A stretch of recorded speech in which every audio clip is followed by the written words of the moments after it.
All right, we've got another story out of Augusta about a child molestation case, and I did some research and found out that there are multiple cases that have been pending for years in Richmond County, and it's becoming clear to me that in many cases, child molestation victims are having to wait years for justice in their cases, and we want to go through some of those cases after we tell you about this newest case. As we posted on our Jail Report Facebook page on Saturday, an Augusta teen has already bonded out of jail on a child molestation charge for allegedly having sex with a 12-year-old girl who snuck out of her foster home, authorities said. Trey'von Grandison, 17 of Augusta, you're looking at him right here, was charged Monday with child molestation in the case. A sheriff's report says he is a junior at Westside High School. Now, the deputy's incident report describes what happened last weekend when the 12-year-old girl and a 16-year-old girl from the same foster home snuck out at 1:45 a.m. Sunday. Both girls left the foster home by foot and were picked up around the corner by the teen suspect. Both girls admitted to engaging in intercourse, quote, without a condom in Grandison's mother's vehicle. Now, afterward, the suspect said he needed to return his mother's vehicle in time for her work shift, so the teens got out. And then they went and hung out in the lobby of Best Value Inn.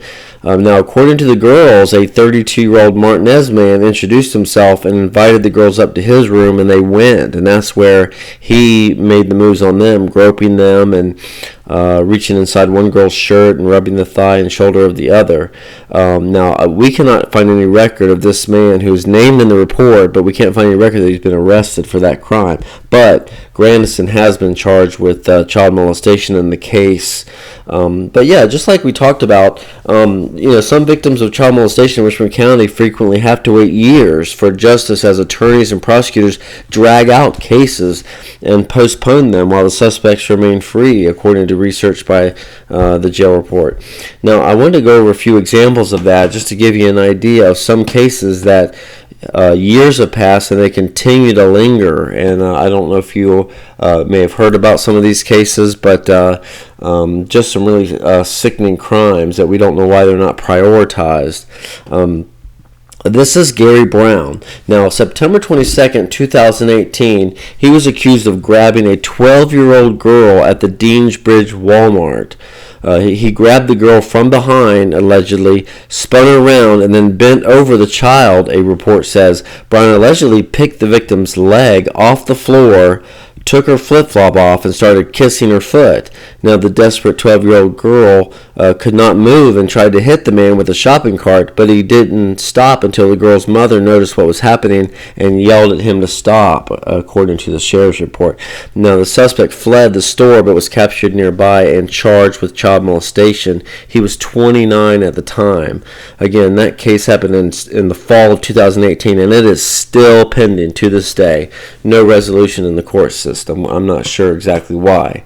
Also, that same fall, August 18th of 2018, we're going to tell you about Quint Evans and what happened in his case. That case has still not been resolved. Now, an Augusta mother allegedly found Mr. Evans in bed with her 12-year-old daughter. Now, Evans was 33 at the time. Evans had repaired the mother's vehicle that day, and she went for a test drive just for about 20 minutes. When she returned home, the mother noticed that her master bedroom door was locked. She got the door open and found her daughter naked and Evans in briefs under the bed sheets. Now, the juvenile told authorities that once the mother had left, Evans grabbed her and choked her into submission. Quote, he punched her with a closed fist in the mouth 3 times and then shoved her face into the vanity with the sink. A report says, quote, Quint then grabbed her by the hair and took her to the bed in the master bedroom.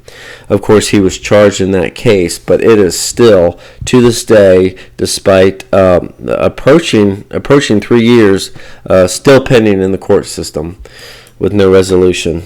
And lastly, just another case to tell you about. This one's pretty out there as well. But July 29, 2019, Jamail Warren was arrested for impregnating a 13-year-old girl.